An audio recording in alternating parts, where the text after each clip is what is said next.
Coucou mes strabs, bienvenue dans cette nouvelle vidéo en fait. Comment allez-vous? Comment vous portez-vous en ce début d'année? Vous êtes remis des fêtes de fin d'année quand même, j'espère, parce qu'on est en plein janvier. Vous êtes un petit peu en retard sur le timing sinon. On est en février? Ça marche. On est en février quand même. Légère perte de repère. Bon, ça va? Ça arrive à tout le monde, non? Enfin bref. Aujourd'hui, on se retrouve encore une fois pour une vidéo assez... Vous voyez quoi? Assez lourde. On va parler de la cancel culture. Cette vidéo, elle va servir littéralement à retracer l'histoire de la cancel culture, donc savoir pourquoi elle est là aujourd'hui, pourquoi elle existe, est-ce qu'elle est utile? Surtout parce que c'est un peu un sujet à débat, j'ai l'impression. J'ai mon avis, je vous le donnerai à la fin, de toute manière, vous l'aurez, voilà. Mais à la fin, à nouveau, comme je le dis souvent dans ce genre de vidéo, je vais énoncer des faits. Alors peut-être que je peux me tromper, ça arrive, dites-le moi. Pourquoi je décide de faire cette vidéo aussi? Comme je vous l'ai dit plus tôt, c'est un sujet globalement à débat, et moi j'ai mon avis bien tranché là-dessus. Après vous pourrez vous faire le vôtre. Je sais pas, cette année je suis un peu dans la démarche de revoir un peu toutes les bases. Je ne prétends pas être un savant finalement. Je fais mes recherches à partir d'un sujet et j'en établis une conclusion. N'hésitez pas à me donner vos avis dans les commentaires, même si honnêtement je doute très peu que mon avis changera à ce sujet. Mais allons-y parce que cette vidéo va être à nouveau un petit peu chargée quoi. Avant de commencer, comme d'habitude, vous commencez à me connaître quand même, non? N'hésitez pas à liker cette vidéo si ça vous plaît, vous abonner, lâcher des petits commentaires, etc. Évidemment peut-être pas tout de suite, mais au fil de la vidéo, n'hésitez pas à interagir, je réponds à tout, je vois tout, Voilà. On est niche en fait, donc on a le temps pour les gens. Donc n'hésitez pas, voilà, on peut avoir des discussions et tout, ça peut être très cool. La première chose qu'il faut aborder, évidemment, c'est la définition, en fait. Le concept de la cancel culture, il est assez simple. Il consiste à boycotter ou ostracier. C'est ça, hein, le mot? En tout cas, j'ai écrit ça. Si c'est peut-être ostruer, vous me dites. Des individus responsables d'actes ou de comportements ou de propos, enfin bref, responsables de quelque chose quoi, perçus comme inadmissibles. Voilà. Le but est de priver cet individu de soutien financier, de réputation, de pouvoir, de carrière, enfin vice versa. On parle pas d'un exil non plus. Ces personnes-là, on veut faire en sorte qu'elles n'aient plus de soutien et qu'elles ne puissent tout simplement plus se permettre d'évoluer en société malgré leurs actes. On parle de racisme, de sexisme, d'homophobie, enfin voilà, on parle de sujets graves quoi. Cette cancel culture, elle est vraiment appliquée par la société et attention, elle n'est pas appliquée par la justice. En tout cas, pas sous ce terme-là. Ce n'est pas de la cancel culture, voilà. C'est voilà, aller en prison ou voilà. Là, ce n'est pas le cas parce que même, vous le verrez tout au cours de cette vidéo, mais on parle souvent de personnes qui ont été call-out à un moment donné. Je vais revoir les petites définitions de call-out, called-in, etc. Vous inquiétez pas. Et qui, malgré ces actions, des actions en général où on a des preuves, mais ce n'est pas toujours évidemment le cas quand on parle d'une agression sexuelle par exemple. Dans ce cas-là, c'est vraiment juste la croyance de la victime qui s'exerce. J'ose espérer que vous croyez toujours les victimes en premier, malgré le fait que la justice, elle, ne se base pas sous ce prisme quoi. Vous avez compris, on boycotte quelqu'un ou quelque chose, une entité, un groupe, voilà. La cancel culture, ça fait des années et des siècles qu'elle existe, mais pour vous recontextualiser ça plus comme on l'utilise aujourd'hui, elle va naître dans les années 2010, ou en tout cas elle va être nommée dans ces années-là, dans des contextes comme par exemple ceux de MeToo, sujet qui revient en ce moment sur ma chaîne finalement. On a commencé à donner un nom à ce concept quand il y a eu les contextes de grandes inégalités sociétales, donc que ce soit à nouveau, je me répète, et du racisme, du classisme, du validisme, de l'homophobie. Vous l'avez compris, on parle en majorité du coup d'un mouvement créé ou nommé du moins par les minorités dans une période où les réseaux sociaux offraient une nouvelle manière de communiquer parce que oui, 2010, voilà, c'est le début des réseaux. C'est un sujet dont je parle beaucoup en ce moment, mais les réseaux sociaux ont créé beaucoup de choses vis-à-vis de notre société. Ce n'a pas été que négatif malgré tout parce que voilà, il a permis à beaucoup de gens de pouvoir s'exprimer et de pouvoir se faire entendre malgré le fait que c'est échoué ailleurs. Par exemple, à la justice, dans ce cas-là, en fait. Je comprends pas pourquoi, dans des cas où on a beaucoup de preuves, on se retrouve avec un classé sans suite. Ça reste une démarche, faisons-nous justice nous-mêmes. Et évidemment, il y a beaucoup de gens qui sont pas d'accord avec ça, dû au fait que déjà, Ça exclut la justice qui a pour but quand même d'être assez neutre, ce qui n'est pas toujours positif, mais qui en théorie d'un point de vue global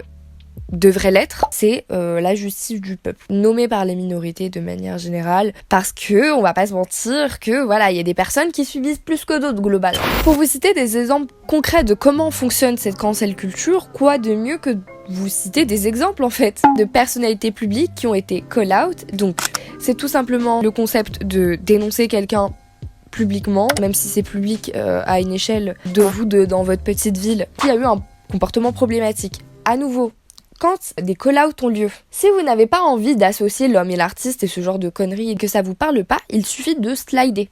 Vous commencez doucement, je pense, à comprendre de quel côté de l'histoire je suis. Oui, je le dis maintenant quand même, c'est important. Si tout simplement vous n'êtes pas concerné, vous ne vous sentez pas concerné par ces sujets, vous pouvez simplement les passer. Bon, il y aura toujours des gens qui essaieront de vous les expliquer malgré tout parce qu'ils croient en vous et qu'ils osent espérer que vous compreniez l'intérêt de ne pas dissocier l'homme de l'artiste. De manière globale, les gens vont pas vous forcer à arrêter d'écouter un artiste, à arrêter d'acheter chez certaines marques, d'arrêter d'acheter dans certains fast-food, etc. Par contre, oui, on va pas être d'accord avec vous et vous pouvez pas nous reprocher ça. Mais enfin, je suis désolée, le sujet, voilà, j'ai tellement de choses à dire. Je vous perds, donc my bad, j'arrête tout de suite. On reprend. Je disais, pour vous citer des exemples concrets, on peut parler de Nekfeu, du coup, qui a été call out. Il a été tout simplement accusé de violence conjugale, donc physique et sexuelle, sur son ex-partenaire, mais surtout mère de son enfant. Voilà. Là, l'objectif quand Nekfeu a été call out publiquement, c'était littéralement de limiter son influence sur la société en tant que telle par rapport à des actions qui ne sont pas compatibles avec les idées qu'il propage. Parce que quand même, on parle de Nekfeu. Je dis pas qu'il a toujours tenu des propos parfaits, mais globalement, Nekfeu, il a été connu pour être quelqu'un de gauche déjà. Comme quoi, les hommes de gauche, les hommes tout court, hein, évidemment, mais voilà quoi.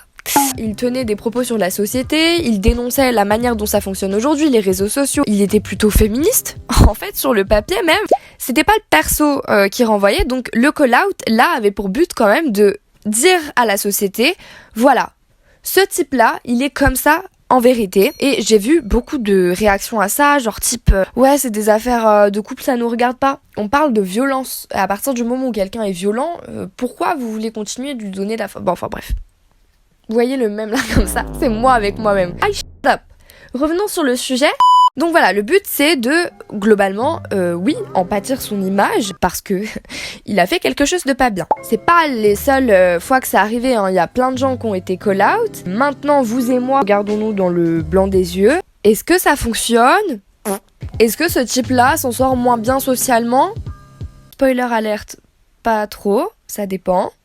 Parfois ça marche, parfois non. La deuxième partie de cette vidéo, je l'ai nommée la réalité derrière la cancel culture. Pourquoi ? Parce que, évidemment, tout ce que je vous expose depuis le début, c'est le concept, c'est l'idée avec laquelle on part dans une initiative de finalement, à nouveau, se faire justice. Est-ce que c'est aussi simple de boycotter quelqu'un ? Est-ce que ça marche ? On va se poser ces questions, je vous le dis. Déjà, la cancel culture, comme je vous l'ai dit plus tôt, est née d'un sentiment d'injustice. Donc tout le monde n'est pas concerné. Par exemple, potentiellement, si vous êtes un homme blanc, 6-7, plutôt, je sais pas, de classe moyenne, vous n'êtes pas forcément trop concerné, quoi. Ou en tout cas, vous ne vous sentez pas forcément concerné. Et évidemment, là, je cite le cliché, mais ça peut concerner n'importe qui. Il y a plein de gens qui se sentent pas concernés alors qu'ils pourraient l'être. Vous comprenez l'idée. Déjà, à la base, c'est pas un mouvement qui est fait pour parler à tout le monde non plus. Oui, dans l'idée, on aimerait que tout le monde l'applique, mais malheureusement, objectivement, c'est peu probable que ça arrive, dû au fait que tout simplement tout le monde n'est pas sensible à ces causes. Il y a des gens qui sont complètement largués et qui sont pas du tout à jour sur les sujets sociétaux parce qu'ils ont pas le temps, qu'ils prennent pas le temps. Voilà, ça ne les intéresse pas parce qu'ils trouvent ça trop compliqué. Enfin voilà, donc il y a plein de paramètres à prendre en compte quand même. Donc j'ai fait un schéma pour vous expliquer ça simplement.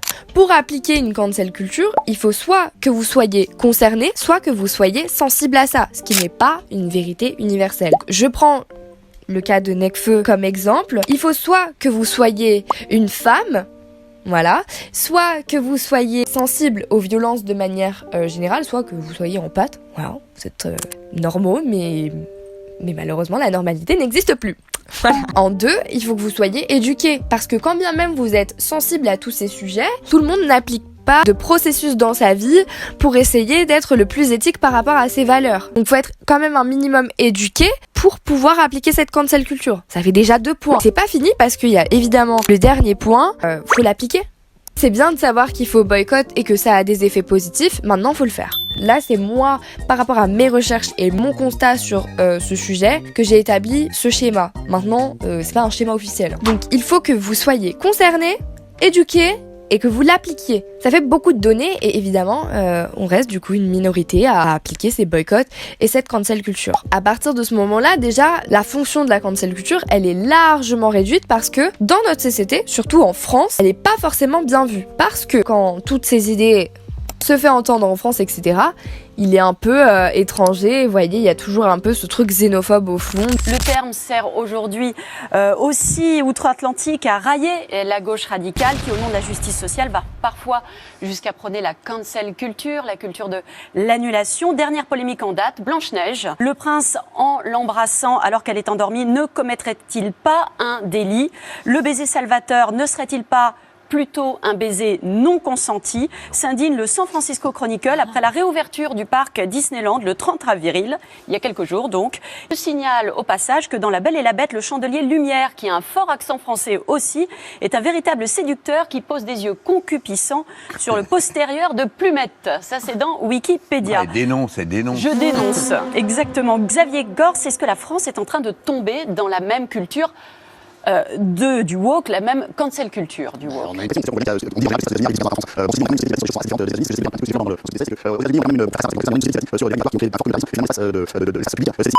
On considère que les Américains sont trop cons. Et faites attention, parce que peut-être que les Français aussi sont cons.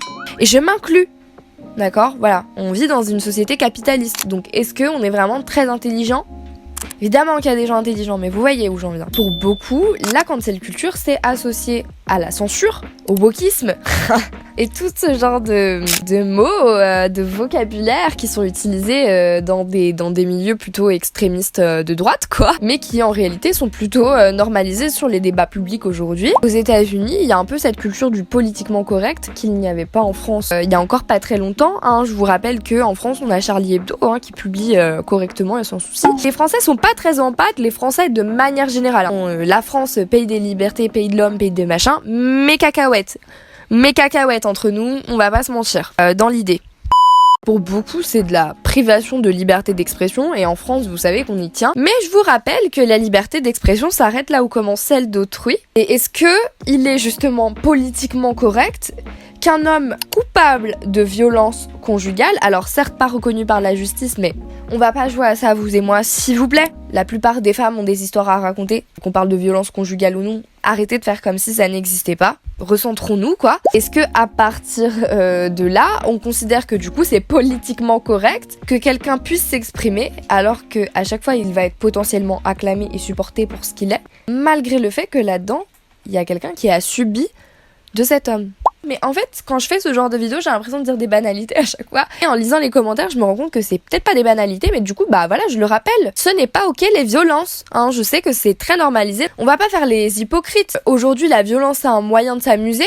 Un moment où je me re-questionne parce que sincèrement, à quel point on est habitué à la violence et à quel point on l'a normalisé dans nos existences. Bah beaucoup en fait. Mais bon, ça peut être un sujet de vidéo, donc je vais pas m'étaler pendant 40 ans là-dessus. Dites-moi si ça vous intéresserait en sujet de vidéo. Au-delà du fait que ce soit très rejeté en France, toute cette culture du politiquement correct, il y a beaucoup de gens qui confondent cancel culture et pressing harcèlement. Qu'on soit bien clair. Voilà, je remets à nouveau les choses à point. Si vous considérez que la cancel culture consiste à mettre un pressing sur quelqu'un, c'est que vous n'avez pas compris le concept. Je pense pas qu'un raciste mérite une seconde chance. C'est mon avis. Maintenant, ça n'empêche que le harcèlement, c'est pas quelque chose de bien. Je ne dis pas que je n'ai jamais relié les deux, moi de manière personnelle, mais par contre, en termes de définition, quand on parle de cancel culture, on ne parle pas de pressing. Va falloir dissocier les deux. Le pressing, ça reste du harcèlement, et en vrai, c'est puni par la loi, c'est pas normal de faire ça, c'est mal. Mila la raciste mérite selon moi maintenant, je sais que voilà, ça va faire des pas contents, et même de gens qui pourraient être d'accord avec moi depuis le début de cette vidéo, quoi. Je le sais très bien. Voilà, je suis humaine, je fais des erreurs. Donc c'est mal, whatever. Voilà, mais ce n'est pas la même chose. Dissociez bien, parce que souvent malheureusement, on voit des influenceurs dire « Ah, vous me cassez les avec votre cancel culture, en fait, vous mettez juste des mots pour vous cacher votre harcèlement. C'est vrai, il y a des gens qui cachent leur harcèlement avec ce mot, mais ces gens n'ont pas compris le concept. Ce n'est pas le concept. Comme vous l'avez compris, c'est assez mal vu globalement dans la société aujourd'hui et surtout en France. Ça reste à la base un mouvement sociétal. Donc, si on n'est pas beaucoup à l'appliquer, bah ouais, ça marche pas trop. Maintenant, est-ce que le boycott est toujours inefficace? En tout cas, dans les affaires dont je vous ai parlé plus tôt, parce que c'est quand même hyper intéressant, Nekfeu, il a été plus que défendu sur les réseaux sociaux finalement et il a encore énormément d'auditeurs. À l'heure où j'ai écrit la vidéo, il en avait encore 2,6 millions malgré ses actes qui en plus ont été pas mal relayés. Je veux dire, l'info est pas privée, c'est pas comme un mec comme Joker, comme Nino où l'info avait été... Malgré ça, il a toujours beaucoup de support quoi. Et beaucoup de gens qui le défendent, beaucoup de gens qui utilisent ses musiques, beaucoup de gens qui le citent, qui le défendent. On parle d'une femme qui a subi des violences et qui aujourd'hui a des séquelles psychologiques à cause de ça, évidemment. Ce mec fonctionne toujours très bien et est plus riche que la plupart d'entre nous, en tout cas vous et moi qui regardons cette vidéo, à part si toi-même tu es Nekfeu. Donc c'est ok de battre sa femme. C'est marrant. Évidemment, malgré tous ces exemples pessimistes que je vous ai donnés, la cancel culture, elle fonctionne. De manière internationale, oui, là ça fonctionne un peu plus. Je peux par exemple citer Starbucks qui, suite à son call-out, il y a quand même plusieurs boutiques qui ont fermé dans le monde. Voilà, ils ont moins de budget, ils ont moins de pouvoir, moins d'influence et donc de pair. A win is a win. Ce n'est peut-être pas assez, mais c'est toujours ça à prendre finalement. Je vous cite Starbucks, mais évidemment, il y a plein d'autres cas où ça a fonctionné. Si on pouvait tous se mettre d'accord, ça serait beaucoup plus simple. Je pense qu'on s'en sortirait mieux. À quand la révolution, finalement? On arrive à la fin de cette vidéo. Que dire? Non, la cancel culture, elle n'est pas néfaste en soi. Au contraire, même, elle est plutôt positive parce qu'elle naît d'une volonté de faire justice là où la justice n'a pas voulu faire son travail. En fait, je me répète beaucoup, mais à nouveau, on utilise la cancel culture dans des cas très précis où on parle de comportements qui sont jugés problématiques. Et évidemment, la notion de ce qui est problématique ou non, elle est malheureusement assez propre à chacun. Cette auto-justice, elle n'existe pas pour rien. Et oui, là, vous allez me dire, oui, mais du coup, quand, par exemple, on parle de cas comme ceux de l'homme pâle où il a été reconnu, non pas non coupable, voilà, quand même, faut le dire, mais ça a été classé sans suite par manque de preuves. Qu'est-ce qui nous garantit que c'est arrivé? Eh ben, le soutien aux victimes, tout simplement. Qu'est-ce que ça apporterait à cette victime de porter plainte contre un homme hyper influent, donc de se mettre vraiment dans la... À part, si ce n'est pour se faire justice parce qu'elle a vécu un traumatisme et qu'elle aimerait passer à autre chose, et qu'elle aimerait que cette personne soit punie pour ses actes, non. Je vous enlève tout de suite ces mots de la bouche, pas pour l'argent. Une personne qui porte plainte pour agression sexuelle va débourser en moyenne 10 000 € pour ce procès. Pour qu'au final, 3/4 du temps, ça soit classé sans suite par manque de preuves parce qu'évidemment, c'est hyper compliqué de prouver une agression sexuelle. En général, quand vous vous faites violer, votre premier instinct, c'est pas d'aller à l'hôpital, ça arrive, vous êtes très courageux, mais ce n'est pas du tout la majorité des cas parce qu'en fait, la plupart du temps, la victime n'est même pas consciente de ce qui vient de lui arriver. Voilà, le dernier point qu'il ne faut pas louper quand même, il faut pas non plus confondre ça avec des erreurs. Il y a des gens qui parfois peuvent faire des erreurs, dire des conneries, mal faire les choses malgré toute la bonne volonté du monde. Ça n'enlève pas la problématique, d'accord, mais quelqu'un peut faire une erreur. Là, je mets Michou dans la sauce, quand Michou a fait un truc trop chelou à mettre des questions bizarres alors que c'était un jeu pour enfants, bah c'était peut-être vraiment une erreur. Il est con, il y a pas pensé. Voilà. Peut-être que c'était vraiment une erreur. Par exemple, en vrai j'en sais rien si c'est une erreur ou pas, peut-être qu'il est vraiment bizarre ce type. Parfois, voilà, il arrive que les gens fassent des conneries. Oui, ça arrive, par contre quand ça se répète 1000 fois comme avec Anime, et que cette personne a été call-in plusieurs fois, a été call-out plusieurs fois et malgré ça n'a pas changé, peut-être que cette personne est ouvertement problématique, juste. J'ai pas parlé de cold in, je l'ai pas défini, j'en ai pas trop parlé dans la vidéo. C'est-à-dire vous envoyez un message en privé à la personne pour l'avertir que ce comportement est potentiellement problématique. Vous n'avez pas la science infuse. Évidemment, quelqu'un qui call in n'a pas la science infuse. Cependant, elle a des arguments. Voilà, après si ça marche pas, bah oui, là on applique un call out. La cancel culture, à mon avis, au-delà de ça, elle sert aussi à remettre la société en question. Elle est importante parce que quand bien même, imaginons, il y a une initiative de cancel qui est mise en place pour contribuer à remettre la société en question quant à ce qu'elle normalise ou non. Là, on peut parler d'un peu de la fenêtre d'Overton et ce genre de choses. Les call-outs, ça sert à rappeler aux gens ce qui est normal ou non. Parce que malheureusement, des fois, il y a des trucs qui sont tellement normalisés. Parce qu'avec les réseaux sociaux, évidemment, il y a ce truc de on a beaucoup plus d'infos. Et donc, évidemment, on est exposé à beaucoup plus de violence que les générations précédentes. Peut-être pas celles qu'on vécu pendant la guerre, par exemple. Évidemment, globalement, on est surexposé à la violence. Et donc, on la normalise, en fait, tout simplement. Et évidemment, un call-out, ça sert aussi, la cancel culture en elle-même, à remettre la société en question par rapport à ce qui est toléré ou non. Parce que oui, vous pensez que la France est un pays hyper avancé mentalement, pas du tout.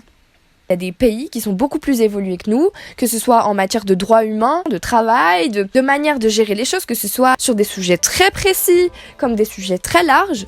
On est un peu arriéré, je vous le dis. Le concept, c'est pas juste aller casser les couilles à quelqu'un, lui faire perdre beaucoup d'argent pour le fun. Non, on call out pas quelqu'un parce qu'il aime le Babybel et que nous, on n'aime pas. Il s'agit littéralement de discrimination, d'actions qui ne sont pas censées arriver dans une société éduquée. En fait, vous comprenez ? Après, on vit dans une société capitaliste. Déjà, à la base, si je fais cette vidéo aussi, c'est pas pour blâmer non plus.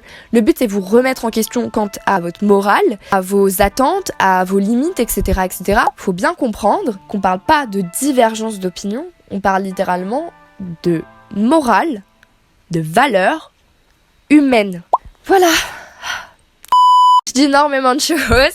Encore un sujet très sérieux. J'espère que la vidéo vous aura plu. Si vous avez quelque chose à dire, n'hésitez pas à donner votre avis dans les commentaires, etc. S'il y a des points sur lesquels vous voulez revenir, n'hésitez pas à me le dire. Voilà, je ne prétends pas avoir la science infuse. Je ne fais pas d'études de sociologie ou quoi que ce soit. Je le fais parce que moi-même je me pose des questions, donc je viens y répondre de manière plus globale. J'ose espérer que certains d'entre vous comprendront l'importance de la cancel culture à travers cette vidéo, ou en tout cas l'importance qu'elle a pu avoir, l'importance qu'elle pourrait avoir. Donnez-moi vos avis en fait. J'ai envie de savoir. J'ai envie qu'on discute. N'hésitez pas à me suivre sur mes réseaux sociaux si vous voulez me suivre plus activement. Et n'hésitez pas à liker, commenter, abonnez-vous, activer la petite cloche. Enfin voilà, je spam comme d'habitude, vous connaissez. Je prends la force que vous me donnez, sincèrement. Donc n'hésitez pas à partager cette vidéo en fait avec vos amis, je sais pas, par exemple. My bad. Prenez soin de vous. On se revoit, j'espère très vite. Je sais, à chaque fois je dis, je vais être plus... Je suis désolée, je suis un peu mal à la détente. Voilà. Je vous fais des poutous. Boycottez les gens qui méritent d'être boycottés. Et puis, prenez soin de vos proches aussi. Et vous. Mais aussi un petit peu les autres. Quand même. Voilà, arrêtez d'utiliser les IA. La meuf passe tous les messages du monde. My bad. Bref.